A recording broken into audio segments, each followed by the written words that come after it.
இன்னைக்கு தைப்பூசம். சரி கோவிலுக்கு தான் போறோம். ஒரு 1/2 கிலோ போல கேசரி செஞ்சு கோவிலுக்கு வரவங்களுக்குலாம் குடுக்கலாம் அப்படின்ற மாதிரி தான் செஞ்சு எடுத்துட்டு போனேன். இந்த பிளான் வந்து திடீர்னு போட்டது தான். நைட்டு வீட்டு வேலையெல்லாம் பார்த்துட்டு இந்த பூவ கட்டி முடிக்கிறதுக்கே வந்து 1:30 ஆயிடுச்சு.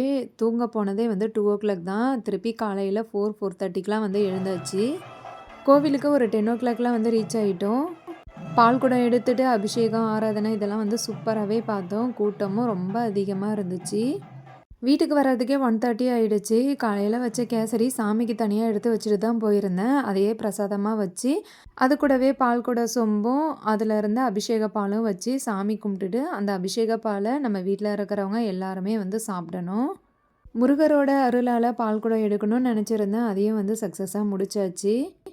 எங்களுக்கு தைப்பூசம் இப்படி தான் போச்சு. உங்களுக்கு எப்படி போச்சுன்றத கமெண்ட்ஸ்ல சொல்லுங்க. நம்ம சேனல்ல வர வீடியோஸ்லாம் உங்களுக்கு பிடிச்சிருந்ததுன்னா லைக் பண்ணுங்க, கமெண்ட் பண்ணுங்க, சப்ஸ்கிரைப் பண்ணுங்க. தேங்க் யூ ஃபார் வாட்சிங்.